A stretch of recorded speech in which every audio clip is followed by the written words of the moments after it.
Hey, weight loss surgery peeps. What a week I've had. I have to say I've gone from the lows to the highs. A little bit of the lows are still there.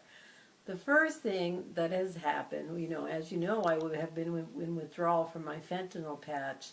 Spent the last week with a half a patch, and finally yesterday ripped off the last patch and decided to just go cold turkey. That hasn't been that much fun. But the real sad thing that happened to me is on Monday, I was at Safeway and I was trying to do the wonderful thing and load the groceries while Michael was walking Carter elsewhere in the parking lot, and I fell down. Yep, I fell again. Anyone who knows me knows that I have a history of falls, some very serious ones, including one where I dislocated my shoulder and had to have surgery on my knee, etc., etc.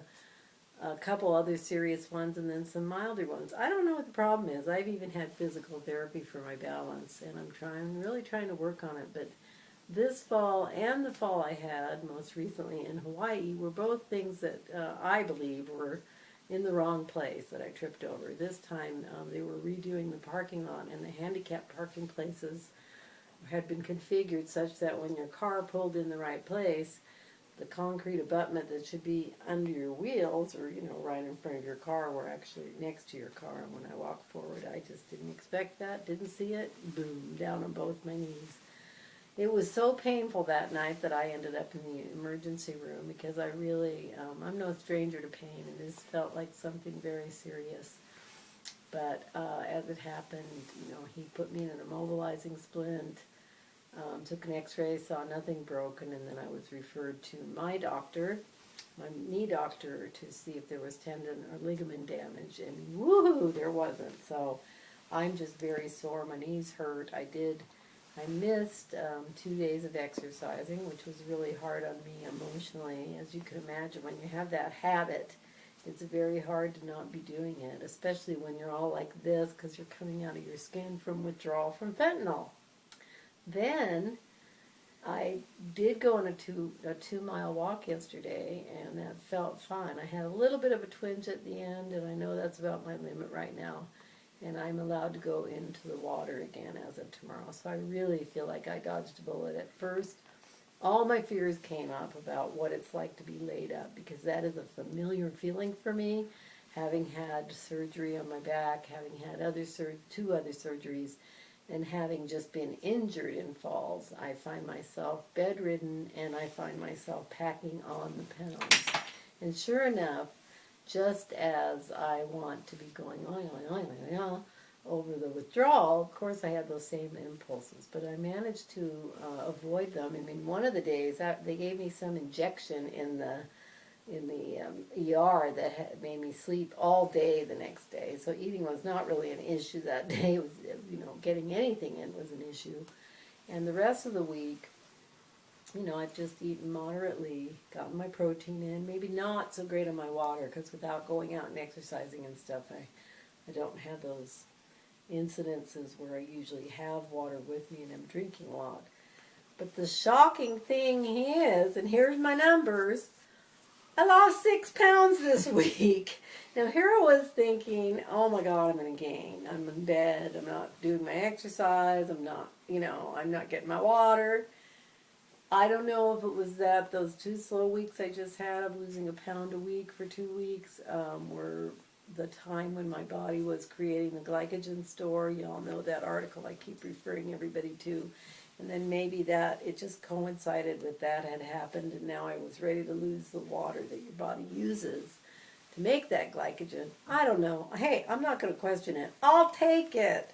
So as of this morning, my weight was 204 pounds, down from 210 last Friday. I actually was 203.4 this morning, but when I have a sudden low like that, I usually round up to the next thing, and I wait, and I make sure that it's for real for at least 2 days.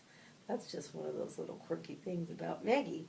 So I'm not taking the 203, I'm calling it 204 with a 6-pound loss, and this actually brings me to 76 pounds lost since I started my pre-op diet. Unbelievable. And I guess 58 pounds lost since the date of my surgery on May 9th. So whatever it is, it's wonderful. I mean, I'm this close to Wonderland, and da da da da, I weigh less than Michael, I weigh less than Michael. I finally weigh less than my husband, and that is a red letter day for me. I fed him tortilla strips yesterday so to keep him bulking up, so that I could still feel that I would weigh less than him today. And then I lost 2 more pounds today, so it's just crazy. Whatever's going on, I'm hoping to continue this roll right down to 199 if I can. It's very hard though, because as I've said, I'm really wanting to nosh, to comfort myself during this withdrawal, and just be feeling agitated, feeling a little bit stressed, and because I'm not back to my full exercise, my full routine. Don't know where this is going, but it's a journey. It's a journey, we all know that. So I'm going to keep letting you know where it's going. I'll be coming back to report again. Right now it is working to do it once a week for me, and I miss seeing you all if I'm not here once a week.